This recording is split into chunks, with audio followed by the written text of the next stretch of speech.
पता नहीं दोस्तों नेटफ्लिक्स को बीच बीच में क्या हो जाता है, वो कुछ ऐसी सीरीज आपके सामने प्रेजेंट करती है जिसमें हद से ज़्यादा कुछ चीज़ें दिखा दी जाती है।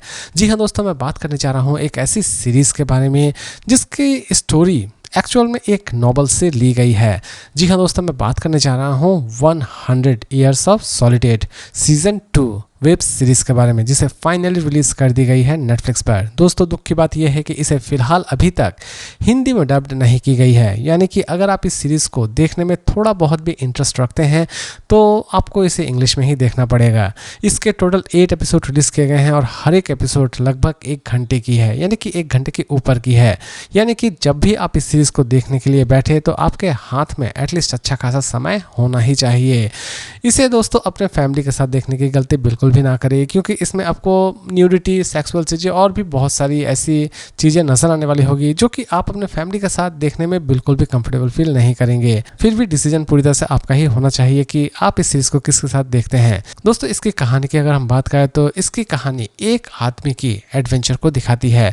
जी हाँ दोस्तों, एक ऐसा बंदा जो कि मतलब ट्राइबल एरिया में पैदा होता है, लेकिन उसकी जर्नी बहुत ही ज़्यादा अनोखी है। अगर आपने सीजन 1 देखी है तो आपको उस आदमी के बारे में आइडिया लग ही गया होगा। तो दोस्तों कंप्लीट जर्नी उसी के लाइफ के ऊपर बेस करके बनाई गई है, लेकिन सीजन 2 में उसके कुछ नए दुश्मन बन चुके हैं, लेकिन वो अपने दुश्मनों का किस तरह सफाया करता है और सरवाइव कर पाता भी है या फिर नहीं कर पाता है, ये सारी की सारी चीज़ें आप इस सीरीज़ में देखने वाले होंगे। दोस्तों ये पूरी की पूरी सीरीज़ एक नॉवल से ली गई है, इसीलिए इसके प्रेजेंटेशन भी आपको ऑलमोस्ट रियल ही लगने वाली होगी। इसकी एक भी एपिसोड आप एटलीस्ट स्किप करने की गलती बिल्कुल भी ना करें, क्योंकि अगर आपने एक भी एपिसोड स्किप कर दी तो हो सकता है कि आप इस सीरीज़ को ठीक तरह से समझ भी ना पाएँ और आपके लिए ये सीरीज़ पूरी तरह से एक फालतू सीरीज़ बन जाए। दोस्तों इसमें आपको मतलब हार्मफुल चीज़ें भी दिखाई जाएंगी, इवन इसकी स्टोरी आपको सच में बहुत ही ज़्यादा स्ट्रांग लगने वाली होगी। लेकिन दोस्तों यहाँ पर एक क्वेश्चन मार्क है, अगर आप स्लो सीरीज़ देखना बिल्कुल भी पसंद नहीं करते हैं तो ये सीरीज़ आपके लिए बिल्कुल भी नहीं बनाई गई है, क्योंकि इस सीरीज़ की हर एक एपिसोड बहुत ही ज़्यादा स्लो है और हर एक चीज़ की एक्सप्लेनेशन बहुत ही लंबी खींची गई है। जी हाँ दोस्तों, हर चीज़ की एक्सप्लेनेशन बड़ी अच्छी तरीके से दी तो गई है, लेकिन हर एक चीज़ की एक्सप्लेनेशन देने में ये सीरीज़ अच्छा खासा टाइम भी लगाएगी। इसीलिए दोस्तों अगर आपके पास पेशेंस नहीं है, यानी कि अगर आप किसी सीरीज़ को धैर्य से नहीं देख सकते हैं तो इस सीरीज़ को आप पहले ही स्किप कर सकते हैं। अदरवाइज ये सीरीज़ एक ऐसी सीरीज़ है जो कि आपको एक अलग ही एडवेंचर प्रेजेंट करती है और दूसरे ही तरफ एक अलग ही स्टोरी आपको प्रेजेंट करती है।